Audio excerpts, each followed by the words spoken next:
News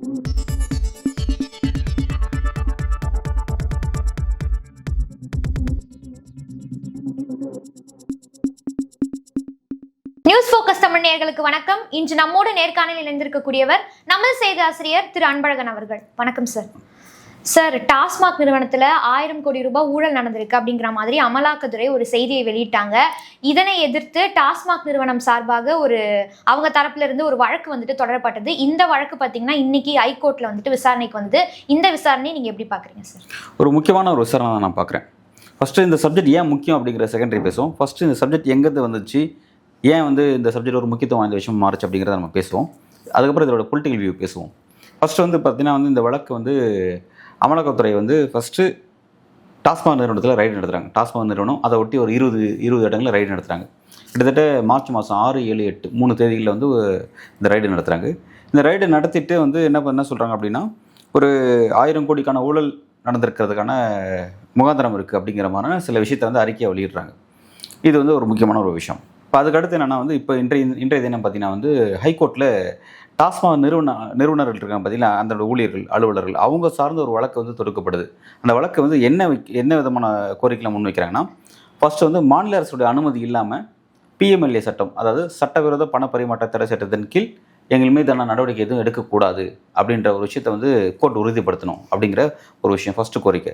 ரெண்டாவது கோரிக்கை என்ன வைக்கிறாங்கன்னா, இந்த விசாரணைன்ற பேரில் எங்களோட அலுவலர்கள்லாம் துன்புறுத்தப்பட்டிருக்காங்க, அந்த நடவடிக்கை தொடரக்கூடாது அப்படிங்கிற ஒரு விஷயம். மூணாவது என்ன சொல்கிறாங்கன்னா, இந்த 3 நாட்கள் நடத்தப்பட்ட அந்த சோதனை அடிப்படையில் கைப்பற்றப்பட்ட ஆவணங்கள், அதன் அடிப்படையில் எந்த விதமான அடுத்த கட்ட நடவடிக்கையும் மேற்கொள்ளக்கூடாது அப்படின்ற ஒரு விஷயத்தை முன்வைக்கிறாங்க. இது 3 தான் அவங்க ஒரு முக்கியமான ப்ரேயர். இந்த ப்ரேயர் எந்த பெஞ்சுக்கு வருது அப்படின்னா செந்தில்குமார் மற்றும் ஜஸ்டிஸ் ரமேஷ் மற்றும் செந்தில்குமாரோட பெஞ்சுக்கு இந்த சப்ஜெக்ட் விசாரணைக்கு வருது. இந்த 2 பெஞ்ச் தான் இந்த வழக்கு விசாரிக்கிறாங்க. இதில் என்ன இவங்க தரப்பு டாஸ்மாக் நிறுவனத்தின் தரப்பில் பார்த்தீங்கன்னா மூத்த அட்வொகேட் விக்ரம் சௌத்ரி அவர் தான் ஆஜராகி ரொம்ப கிளியராக அந்த வாதத்தை முன்வைக்கிறார். இதுக்கிடையில் தமிழ்நாடு அரசு ஒரு மனு போட்டிருந்தாங்க. அவங்களோட மனு என்ன அப்படின்னா, மாநில அரசினுடைய கூட்டாட்சி தத்துவத்தை சிதைக்கும் வகையில் இந்த விஷயங்கள் அமைஞ்சிருக்கு. ஏன்னா மாநில அரசினுடைய ஒரு பொதுத்துறை நிறுவனமாக இருக்குது. அந்த நிறுவனத்தில் இப்படி அனுமதி இல்லாமல் நடவடிக்கையை இடி மேற்கொள்ளக்கூடாது, அப்போ அதிகாரத்தை வரம்பு மீறி பயன்படுத்தியிருக்காங்க அப்படின்ற ஒரு விஷயத்தை முன் வச்சிருக்காங்க. பட் அதை நீதிபதி புறக்கணிச்சிட்டாங்கன்னு வச்சுக்கோங்களேன். ஆனால் இந்த விஷயத்தில் டாஸ்மாக் நிறுவனத்தோட வழக்கில் தான் ஈடிக்கு ஒரு நெருக்கடி ஏற்பட்டிருக்கு. ஒரு பெரிய அளவில் ஒரு காட்டமான கேள்விகளை நீதிபதி எழுப்பியிருக்காங்க அப்படிங்கிறத நம்ம பார்க்குறோம். இதில் என்னென்னா ஃபர்ஸ்ட் ஆஃப் ஆல் இப்போ இடி இந்த விஷயத்தை எப்படி முன்வைக்கிறேன்னா, இது எப்படி நியாயப்படுத்துறாங்க அப்படின்னா, உங்களுக்கு முகாந்திரம் என்ன இருக்குது, நீங்கள் எதன் அடிப்படையில் இந்த விசாரணை நீங்கள் செய்கிறீங்க அப்படின்னு கேட்கும்போது அவங்க என்ன சொல்கிறேன்னா, கடந்த காலத்தில் தமிழ்நாடு அரசில் பல வழக்குகளில், அதாவது இந்த ஊழல் லஞ்சம் தடுப்பு விஷயத்தில் பதிவு செய்யப்பட்ட வழக்குகள், அந்த வழக்கினுடைய முகாந்திரத்தை எடுத்து தான் நாங்கள் உள்ளே வந்திருக்கோம் அப்படின்னு சொல்கிறாங்க. ரைட், ஓகே, சரி, இதுதான் முகாந்திரம் அவங்க குறிப்பிட்ட விஷயமா இருக்குது. ஆனால் அதுக்கான கிளியர் டேட்டாஸ் அவங்க வெளியிடல. பட் இதை தான் ஸ்டேட்மெண்ட்டாக சொல்கிறாங்க. பட் அவங்க வைக்கக்கூடிய குற்றச்சாட்டு என்னென்னா, பாட்டிலுக்கு 10 ரூபாலேருந்து 30 ரூபா கூடுதலாக வாங்குறாங்க அப்படிங்கிற விஷயம். பிறகு ஆலையிலேருந்து கொள்முதல் செய்யக்கூடிய அந்த விஷயங்கள் இருக்குது பார்த்தீங்கன்னா, மதுபான பாட்டில்கள் கொள்முதல் இருக்குது பார்த்தீங்கன்னா, அந்த கொள்முதல் பார்த்தீங்கன்னா பல குளறுபடி நடந்திருக்கு அப்படிங்கிறாங்க. பிறகு லைசன்ஸ் கொடுக்குறது, பிறகு ஊழியர்களுடைய இந்த டிரான்ஸ்ஃபர்மேஷன் இருக்குல்ல, பணியிட மாற்றம், இதெல்லாம் பெரிய அளவில் லஞ்சம் வாங்கியிருக்காங்க அப்படின்ற ஒரு குற்றச்சாட்டெல்லாம் முன்வைக்கிறாங்க. இதெல்லாம் ஒரு முக்கியமான ஒரு குற்றச்சாட்டு அவங்க வைக்கிறது. ரெண்டாவது பார்த்தீங்கன்னா அந்த சம்மந்தப்பட்ட மதுபான நிறுவன ஒரு குறிப்பிட்ட பிராண்டோட ஓனர் இருக்காங்களா, அந்த நிறுவனத்துக்கும் அந்த டாஸ்மாகோடைய அதிகாரிகளுக்கும் நேரடி தொடர்புலாம் இருக்குது. அதே மாதிரி பார்த்தீங்கன்னா சில உயரதிகாரிகள் தங்களுடைய உறவினர்களுக்கே சில கான்ட்ராக்டை கொடுக்குறாங்க.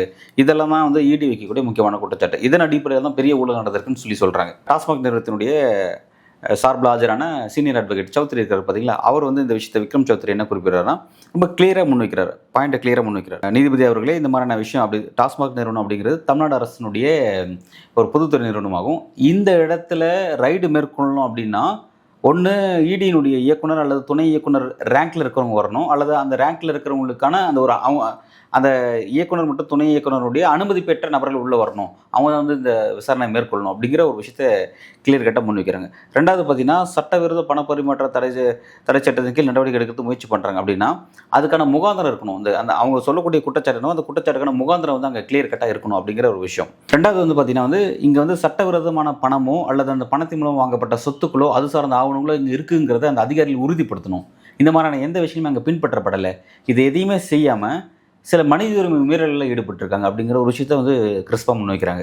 அவங்க என்ன விஷயத்தை முன்வைக்கிறாங்கன்னா, குறிப்பாக மனித உரிமை விஷயத்தை என்ன முன்வைக்கிறாங்கன்னா, கிட்டத்தட்ட 3 நாள் ரைடு நடத்திருக்காங்க. அந்த 3 நாள் பார்த்தீங்கன்னா வந்து அங்கே இருக்க அலுவலர்களை வந்து ஃபுல்லாக டோட்டலாக கண்ட்ரோல் எடுத்துட்டாங்க இவங்களே. கண்ட்ரோல் எடுத்துட்டு அங்கே இருக்க பெண் ஊழியர்கள்லாம் பார்த்தீங்கன்னா நைட் வரையும் வந்து விசாரணை செஞ்சுருக்காங்க.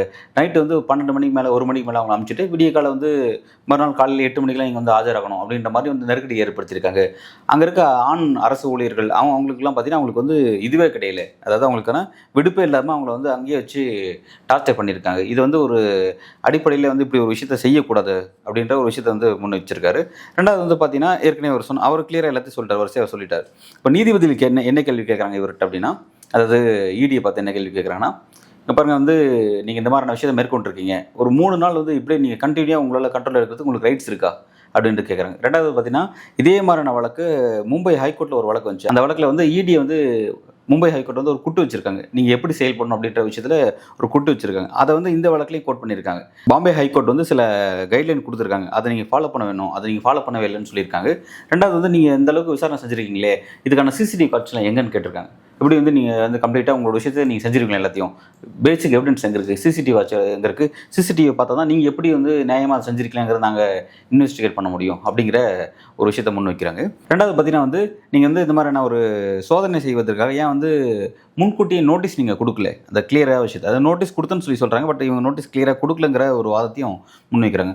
ஸோ வந்து எல்லாத்தையும் விசாரித்து பார்த்த நீதிபதிகள் அவர்கள் கிளியர் கட்டாக வந்து ஒரு முடிவு பண்ணிட்டாங்க, என்ன நடந்துச்சுன்ற ஒரு முடிவு பண்ணிட்டாங்க. அவங்க என்ன சொல்லியிருக்காங்கன்னா டைம் பீரியட் கொடுத்துருக்காங்க. டைம் பீரியட் என்னன்னா கிளியர் கட்டாக இடியை பொறுத்த வரைக்கும் இந்த விஷயத்தில் நீங்கள் எதன் அடிப்படையில் இந்த விசாரணை மேற்கொண்டீங்க, எந்த எஃப்ஐஆர் அடிப்படையில் நீங்கள் இந்த விசாரணை மேற்கொண்டீங்க, அந்த எஃப்ஐஆர் வந்து கொடுங்க. மேலும் நீங்கள் இந்த சில குற்றச்சாட்டு முன்வைக்கிறீங்களே, அந்த குற்றச்சாட்டுக்கான ஆவணங்களை சமர்ப்பிங்க கோர்ட்டுக்கு அப்படின்ற கேட்டிருக்காங்க. ரெண்டாவது வந்து அது வரையும் இந்த விஷயத்தை நீங்கள்லாம் தாக்கல் பண்ணுறதுக்கு உங்களுக்கு டைம் கொடுக்குறேன், அந்த நெக்ஸ்ட் மண்டே வரையும் டைம் கொடுக்குறேன். அது வரையும் நீங்கள் இந்த விஷயத்தெல்லாம் ப்ராப்பராக ரெடி பண்ணி கோர்ட்டுக்கு வந்து டாக்குமெண்ட்ஸை சப்மிட் பண்ணுங்கள். அது வரைக்கும் வந்து நீங்கள் ஆல்ரெடி செஞ்ச சோதனை அடிப்படையிலையோ அதில் நீங்கள் கைப்பற்றப்பட்ட ஆவணத்தின் அடிப்படையிலோ எந்த டாஸ்மாக் நிறுவன ஊழியர்களையும் வந்து நீங்கள் நடவடிக்கை எடுக்கக்கூடாது. இந்த சட்டத்தின் கீழே இந்த விஷயத்தின் கீழே நீங்கள் எந்த விதமான நடவடிக்கை அவங்களை டிஸ்டர்ப் பண்ணக்கூடாது. அதுவரை எல்லாத்தையும் ஹோல்ட் பண்ணுங்க அப்படின்ற அளவில் வந்து ஒரு முக்கியமான ஒரு அறிவுறுத்தல் வந்து கிளியராக கொடுத்துருக்காங்க. இன்னொரு விஷயம் என்னென்னா, இந்த இரவில் ரைடு பண்ணுறதெல்லாம் தப்புன்னு சொல்லியிருக்காங்க. நாங்கள் ரைடே நடத்தலாம் இடி சொல்லியிருக்காங்க. பொய் சொல்லாதீங்கன்னு கேட்டிருக்காங்க. எங்களுக்கு தெரியும் நீங்கள் பொய் சொல்லாதீங்க அப்படின்ற மாதிரி வந்து ஒரு காட்டமாக கேட்டிருக்காங்க. இந்த அளவுக்கு வந்து இடி வந்து அசிங்கப்படக்கூடிய ஒரு நிகழ்வு தான் இன்றைக்கி வந்து ஹைகோர்ட்டில் நடந்திருக்கு இந்த சப்ஜெக்டை பொறுத்த வரைக்கும் பார்க்கலாம். சார், இது போன்ற சூழ்நிலையில் தான் டாஸ்மாக் துறையுடைய அமைச்சராக செந்தில் பாலாஜி அவர்கள் இருக்காரு. அப்போ இந்த விவகாரத்தின் மூலமாக செந்தில் பாலாஜிக்கு எது மாதிரி நெருக்கடிகள் இருக்கும்னு நினைக்கிறீங்க? செந்தில் பாலாஜி வந்து இந்த கேஸில், அதாவது டாஸ்மாக் நிறுவனத்தில் நடந்த ஊழல் அப்படிங்கிற விஷயத்தில் அவருக்கு நெருக்கடி இருக்கிற மாதிரி நான் பார்க்கல. அது நிச்சயமாக அவர் ஃபேஸ் பண்ணிடுறதா நான் பார்க்குறேன். ஏன்னா அதில் ஒரு பெரிய பலவீனம் வந்து ஈடுகிட்ட இருக்குது அப்படின்னு நான் பார்க்குறேன். ஸோ அப்போ அதனால் வந்து அது அவருக்கு நெருக்கடி இல்லைன்னு பார்க்குறேன். ஆனால் கடந்த காலத்தில் ஏடிஎம்கே பீரியடில் அவர் டிரான்ஸ்போர்ட் மினிஸ்டர் இருந்தபோது பணத்தை வாங்கிட்டு வேலையை வாங்கி தரதா சொல்லிட்டு பல பேர் ஏமாற்றிருக்காரு, 100கணக்கான பேர் ஏமாற்றிருக்காரு. அது வெளிப்படையாக அவரே ஒத்துருக்காரு, ஹைகோர்ட்டில் ஒத்துருக்காரு. ஸோ அது சார்ந்த வழக்கும் நிலுவையில் போயிட்டுருக்கு. அந்த வழக்கு தான் வந்து சுப்ரீம் கோர்ட்டோட கைட்லைனில் ஸ்பெஷல் பெஞ்ச், அதாவது ஸ்பெஷலாக சிறப்பு கோர்ட் வந்து அந்த வழக்கு விசாரிச்சுட்டு இருக்காங்க. அந்த வழக்கில் எப்போ ஜட்மெண்ட் வந்தாலும் சரி, செந்தில் பாலாஜிக்கு வந்து ஒரு பெரிய நெருக்கடி இருக்குங்கிறது கிளியர் கட்டாக தெரிஞ்சு அப்போ அவரோட அமைச்சர் பதவி போகிறதுக்கான வாய்ப்புகளுக்கான வெளிப்படையாகவே இருக்குது. ஏன்னா லாஸ்ட்டாக நடந்த ஒரு மாதம் முன்னாடி நடந்த ஹியரிங்கில் கூட பார்த்திங்கன்னா வந்து ஒரு சீரியஸான ஒரு ஸ்டேட்மெண்ட்டை வந்து செந்தில் பாலாஜி வழக்கில் சுப்ரீம் கோர்ட் ஜட்ஜஸ் சொன்னாங்க. நீங்கள் அமைச்சராக இருக்கிறது விருப்பம் இல்லையான்னு கேட்டாங்க. ஏன்னா நீங்கள் அமைச்சராக இருக்கிறதுனால அந்த வழக்கு சார்ந்த விசாரணையில் நீங்கள் உங்களோட அதிகாரம் தலையிடுது, அந்த அதிகாரத்தினால வந்து அந்த விசாரணை பாதிக்கப்படுது அப்படின்ற ஒரு வாதத்தை ஈடி வச்சுருந்தாங்க. ஸோ வந்து அதில் கிளியர் கட்டாக சொல்லியிருந்தாங்க, நீ அமைச்சராக தொடரவே கூடாதுன்ற அளவுக்குள்ள வந்து சொல்லியிருந்தாங்க. ஸோ இப்போ வந்து அந்த விஷயத்துலாம் வந்து செந்தில் பாலாஜி நெருக்கடி இருக்குது. அந்த விஷயம் வந்து அடுத்த கட்டமாக ஒரு நியாயபூர்வமான விசாரணை நோக்கி நடந்ததுன்னா நிச்சயமாக செந்தில் பாலாஜி எப்போ வேணாலும் திரும்ப கைது செய்யப்பட்டு சிறைப்படுறதுக்கான வாய்ப்பு இருக்குது. பட் இந்த விஷயத்தை பொறுத்த வரைக்கும் இந்த இடத்துல பார்த்தீங்கன்னா செந்தில் பாலாஜி கிளியர் கட்டாக இருக்க மாதிரி தான் தெரியுது. ஆப்போசிட்டில் இடி தான் தங்களோட தரப்பு வாதத்தை முன்வைக்கிறதுக்கு ஒரு கிளாரிட்டி இல்லாத ஒரு நெருக்கடிக்கு தள்ளப்பட்டிருக்கேன் அப்படின்னு நான் பார்க்குறேன். சார், இந்த டாஸ்மாக் விவகாரத்தை வந்துட்டு அரசியல் களத்தில் யூஸ் பண்ணிட்டு இருந்த ஒரு கட்சினா அது பாஜக. அப்போ இன்னைக்கு வந்துட்டு கோர்ட்டில் இந்த மாதிரி ஒரு ஸ்டேட்மெண்ட் வந்திருக்கு. இந்த ஸ்டேட்மெண்ட் பாஜகவுக்கு எவ்வளோ பெரிய நெருக்கடியாக இருக்கும்னு நினைக்கிறீங்க? நிச்சயமாக வந்து பாஜக ஒரு நெருக்கடி தான் பார்க்குறேன். ஏன்னா வந்து இப்போ ரீசெண்டாக ஒரு லாஸ்ட் ஒரு 1 மந்த்தாகவே வந்து தமிழ்நாடோட அரசியல் களம் எப்படி போச்சுன்னா பிஜேபி வர்சஸ் டிஎம்கே அப்படின்ற மாதிரி தான் போயிட்டு இருந்துச்சு. ஏன்னா வந்து பிஜேபி மாநிலத்துக்கு தர வேண்டிய கல்விக்கான ஃபண்டை கட் பண்ணுறதா இருக்கட்டும், பிறகு மும்மொழி திணிப்பு, தேசிய கல்விக் கொள்கை நீங்கள் கட்டாயம் ஏற்றுக்கணுன்ற நெருக்கடி, இந்த மாதிரியான விஷயத்தை தீவிரமாக பின்பற்றிட்டு இருந்தாங்க. அதனால் வந்து அரசியல் களம் பார்த்தீங்கன்னா வந்து பிஜேபி வர்சஸ் டிஎம்கே அப்படின்னு தான் போயிட்டு இருந்துச்சு. அப்போ வந்து டிஎம்கே கவுண்டர் பண்ணுறதுக்கு பிஜேபிக்கு எதுவுமே ஆப்போசிட்டில் எதுவுமே இல்லாத மாதிரியே இருந்துச்சு. சும்மா வந்து சட்ட ஒழுங்கு பிரச்சனை, அந்த பிரச்சனை, இந்த பிரச்சனை சும்மா கேஷுவலாக சொல்லிட்டு தான் தவிர பின் பாயிண்ட் பண்ணி டிஎம்கே கவர்மெண்ட்டுக்கு ஒரு நெருக்கடி ஏற்படுத்துகிற மாதிரியான ஒரு ட்ரம்ப் கார்டு அவங்களுக்கு எதுவும் கிடைக்கல. ஸோ இப்போ அந்த நேரத்தில் வந்து இந்த இடியோட இந்த ரைடு, அந்த 3 நாள் ரைடு, அந்த 3 நாளில் வந்து அவங்க சொன்ன அந்த 1000 கோடி ஊழல் அப்படிங்கிறதான் ஒரு பொலிட்டிக்கலாக கையில் எடுத்துட்டாங்க. அதை எடுத்துட்டு இதை பார்லிமெண்ட்டில் கூட யூஸ் பண்ணலாம்னு ஏன்னா பார்லிமெண்ட்டில் என்ன நடக்குதுன்னா டிஎம்கே கவர்மெண்ட் வந்து அங்கே வந்து டீலிமிட்டேஷன் வந்து இப்போ மோடி செய்ய போகிறாரு. அதனால் வந்து தென்னிந்தியா தமிழ்நாடு பாதிக்கப்பட போகுது. ஸோ வந்து அந்த விஷயத்தில் வந்து ஒரு நியாயபூர்வமான டீலிமிட்டேஷன் நடக்கணும் அப்படின்ற ஒரு கோரிக்கை ரைஸ் பண்ணுறாங்க. இதனால் இந்த விஷயத்தை டிஸ்கஸ் பண்ணுறதுக்கு 267 அடிப்படையில் வந்து அதாவது எல்லா சபை அலுவலரையும் ஒத்தி வச்சுட்டு இதை பற்றி டிஸ்கஸ் பண்ணுற கோரிக்கையை திமுக எம்பிக்கள் கூட்டணி கட்சியெல்லாம் எழுப்புறாங்க. மற்ற மாநிலத்தில் மற்ற எம்பிக்கெல்லாம் எழுப்புறாங்க. மற்ற ஸ்டேட் சார்ந்த பிரச்சனை எழுப்புறாங்க. ஸ்பெசிஃபைங்கிறது டிஎம்கே எழுப்புற பிரச்சனை அதுவாக தான் இருந்துச்சு. இந்த மாதிரியான பிரச்சனையை வந்து ஃபேஸ் பண்ணுறதுக்காக அங்கே பிஜேபி டிஎம்கே ஃபேஸ் பண்ணுறதுக்காக இந்த டாஸ்மாக் ஊழல்லாம் கையில் எடுக்கலாம் அப்படின்ற மாதிரி யோசிச்சாங்க. பட் பார்லிமெண்ட்டில் இது ஒன்றும் பெருசாக செல்ஃப் அவங்களுக்கு எடுக்கல அப்படிங்கிறத நான் பார்க்குறேன். பட் தமிழ்நாட்டில் வந்து பாஜக இது பெரிய அளவில் எடுத்தாங்க. எடுத்து வந்து பார்த்தீங்கன்னா வந்து அங்கங்கே போராட்டம், அதாவது டாஸ்மாக் நிறுவனங்களை போராட்டம், அப்புறம் கடையை மூட சொல்லி போராட்டம் அப்படிங்கிற மாதிரிலாம் சில போராட்டத்தில் அண்ணாமலை முன்னெடுத்தாங்க. ஓவர் நைட் அன்றைக்கி நீங்கள் பார்த்துருப்பீங்கன்னு நினைக்கிறேன். அப்படியே ஓவர் நைட்டில் வந்து முன்கூட்டிய கைது அண்ணாமலை, எச் ராஜா, தமிழிசை சவுந்தரராஜன், இந்த மாதிரி முக்கிய பிரமுகர்கள் எல்லாமே கைது செய்யப்பட்டாங்க அப்படின்னு பார்த்தோம். அதில் எச் ராஜா கூட வந்து நாய் பிடிக்கிற வண்டியெலாம் என்னை ஏற்றிட்டு போகிறீங்க அப்படின்லாம் ரொம்ப சீரியஸாக டென்ஷன் ஆகி பேசினார். அந்த மாதிரிலாம் அந்த விஷயம்லாம் போச்சு. அப்போ அந்தளவுக்கு வந்து பொலிட்டிக்கலாக வந்து டிஎம்கேக்கு எதிராக, அதாவது அந்த கல்வி சார்ந்த விஷயம், பிறகு வந்து மும்மொழி சார்ந்த விஷயத்தில் வந்து நீங்கள் எங்களை எக்ஸ்போஸ் பண்ணுறீங்க, பிஜேபி நீங்கள் எக்ஸ்போஸ் பண்ணுறீங்க, உங்களை எக்ஸ்போஸ் பண்ணுறதுக்கு இந்த மதுபான ஊழல் விஷயம் நான் கையில் எடுக்கிறேன் அப்படின்னு சொல்லிட்டு பாஜக கையில் எடுத்தாங்க. ஸோ இப்போ வந்து இது பாஜகவுக்கு ஒரு பெரிய நெருக்கடி தான் நான் பார்க்குறேன். ஏன்னா வந்து இந்த பாலிடிக்ஸ் வந்து டிஎம்கே விசஸ் பிஜேபி அப்படின்னு இருந்தாலும் கூட, பட் இடி அப்படிங்கிறது யார் அப்படிங்கிறது நமக்கு எல்லாம் தெரியும். அது தனிப்பட்ட விசாரணை அமைப்பாக இருந்தாலும் ஒன்றிய அரசு, பாஜக அரசு அதை எப்படியெல்லாம் எதிர்க்கட்சிகள் மீது ஏவறாங்க அப்படிங்கிறது மோடியினுடைய கடந்த 5 ஆண்டுகள் நம்ம ஃபெமிலியராக நம்ம பார்த்தோம். ஸோ இப்போ வந்து இந்த முறை வந்து அதை வந்து டிஎம்கேக்கு எதிராக பயன்படுத்த நினைச்சாங்க. பயன்படுத்த நினைக்கிறவங்க வந்து கிளியர் கட்டாக அதை தெளிவாக பயன்படுத்தணும்னு நம்ம சொல்ல வரோம்.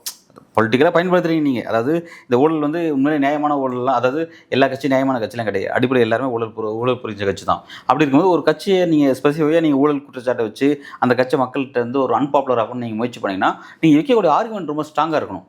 ஏன்னா இந்த சப்ஜெக்ட் இந்த மதுபான ஊழல் அப்படிங்கிறது தமிழ்நாடு அளவிலான பிரச்சனை மட்டும் கிடையாது. இது ஓவராலான இந்திய அளவிலான பிரச்சனை நம்ம பார்க்கணும். ஏன் அப்படின்னா வந்து கடந்த காலத்தில் ஆம் ஆத்மி கவர்மெண்ட் வந்து இன்னைக்கு டெல்லியில் தோற்றது ஒரு முக்கிய காரணம் இந்த லிக்விட் பாலிசியில் அவங்க கொண்டு வந்த சில மாற்றம் தான். அந்த பாலிசியில் வந்து பெரிய ஸ்கேம் நடந்திருக்கு, பெரிய ஊழல் நடந்திருக்கு அப்படின்ற குற்றச்சாட்டை காங்கிரஸ் எழுப்பினாங்க. அப்புறம் பாஜக அதை கையில் எடுத்துக்கிட்டு வந்து ஈடியினுடைய அந்த விசாரணையில் அங்கே ஆம் ஆத்மி கவர்மெண்டோட எஜுகேஷன் மினிஸ்டர் அந்த மணிஷ் சிசோடியா அவர் வந்து கிட்டத்தட்ட 2 ஆண்டுகள்கிட்ட சிறையில் இருந்தார். அவர் விசாரணையே எதுவுமே அவரோட விஷயத்தை குற்றப்பத்திரிகை தாக்கல் பண்ணப்படாமல் இடியால் கைது செய்யப்பட்டு அவர் வந்து சிறைப்படுத்தப்பட்டார். எக்ஸ்ட்ரீம் லெவலில் வந்து மாநில முதல்வர் அரவிந்த் கெஜ்ரிவால் இந்த விஷயத்தில் கைது செய்யப்பட்டார். அந்தளவுக்கு வந்து சீரியஸான. பிறகு வந்து சஞ்சய் சிங், பிறகு இன்னும் சில சத்யேந்திர ஜெயின் போன்ற சில முக்கியமான எம்பிக்கள், எம்எல்ஏக்கெல்லாம் வந்து அங்கே கைது செய்யப்பட்டு இந்த மதுபான லிக்விட் கேஸில் இங்கே தெலுங்கானாவில் சந்திரசேகர் ராவ் இருக்கார், அவருடைய மகள் கவிதா அவங்களும் கைது செய்யப்பட்டு திகாரில் இருந்தாங்களாம் பார்த்தோம். அது இந்த அளவுக்கு ஒரு சீரியஸான ஒரு விஷயமா போச்சு இந்த சப்ஜெக்ட் பொறுத்த வரைக்கும். இதே தான் சத்தீஸ்கர் மாநிலத்தில் அங்கிருந்த காங்கிரஸ் கவர்மெண்ட், பூபேஷ் பாகல் தலைமையிலான காங்கிரஸ் கவர்மெண்ட், அந்த கவர்மெண்ட் அங்கே தோக்கிறதுக்கு ஒரு காரணமாக இருந்ததும் இதே மதுபான விஷயம் தான். அங்கேயும் இதே பிரச்சனை தான் சீரியஸாக கையில் எடுத்தாங்க. ஸோ வந்து அதை அப்படியே தமிழ்நாட்டில் ட்ரை பண்ணலாம் அப்படின்றது தான் பாஜக வியூகமாக இருந்துச்சு.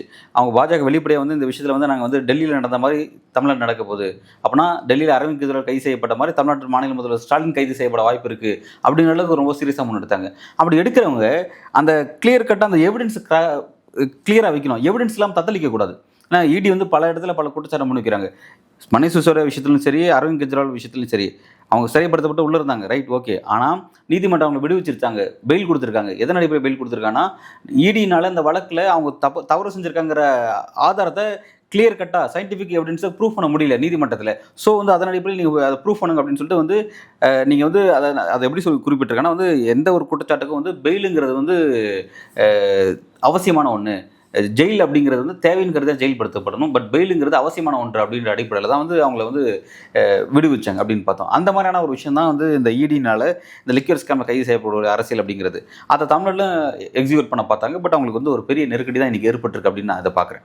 இனி இதை பாஜக எப்படி வந்து வரக்கூடிய காலகட்டத்தில் டிஎம்கேக்கு எதிராக ரொம்ப ஆக்டிவாக கொண்டு போக முடியும், அதில் ஒரு சுணக்கம் இருக்குன்னு நான் பார்க்குறேன். ஏன்னா நேற்று இது என்னன்னு பார்த்தீங்கன்னு வைங்களேன், டாஸ்மாக் இந்த கடைகளில் வந்து பார்த்தீங்கன்னா ஸ்டாலின் வந்து அப்பான்னு ஒட்டி இது மாதிரி மது குடித்து இந்த மாதிரி மோசம் பண்ணிட்டு இருக்காங்க, மது வந்து எல்லா மக்களுக்கும் கொடுக்கக்கூடிய ஒரு அப்பாவாக இருக்கார் அவர், அதில் 1000 கோடி ஊழலாம் செஞ்சிருக்காரு அப்படின்ற மாதிரி குற்றச்சாட்டை போஸ்ட் ஒட்டி எழுப்பிட்டு இருந்தாங்க. அது கவுண்டர் பாலிடிக்ஸ் டிஎம்கேவும் பண்ணாங்க. அண்ணாமலைக்கு எதிராக அண்ணாமலை சாட்டையில் அடிச்சுக்கிற அந்த இதெல்லாம் போட்டு அவங்களும் போட்டிட்டு இருந்தாங்க. அப்போ வந்து கிரவுண்டில் பார்த்தீங்கன்னா வந்து ஒரு முக்கியமான பாலிடிக்ஸ் டிஎம்கே வெர்சஸ் பிஜேபின்னு ஒரு முக்கியமான பாலிட்டிக்ஸ் இருந்துச்சு. அந்த பாலிட்டிக்ஸில் பார்த்தீங்கன்னா இன்றைக்கி ஹைகோர்ட்டில் நடந்த அந்த வாதம் அப்படின்னு பார்க்கும்போது இடி வந்து தங்கள் தரப்பு வாதத்தை முன்வைக்க ஒரு தடுமாற்றம் இருக்குது. அவங்களால அந்த விஷயத்தை கிளியர் கட்டாக முன்வைக்க முடியல. ஒரு நெருக்கடியில், அதாவது அந்த விஷயத்தை கிளியர் கட்டாக சொல்ல முடியாமல் அவங்களுக்கு ஒரு பேக் ஃபயராக இருக்குது அப்படிங்கிறத நம்ம இதை பார்க்க வேண்டியதாக இருக்குது. திமுகவுக்கு எதிராக பாஜக அரசியல் பண்ணுறதுக்கு இதை தவிர வேற எந்த காரணமும் கிடைக்கிறீங்களா சார்?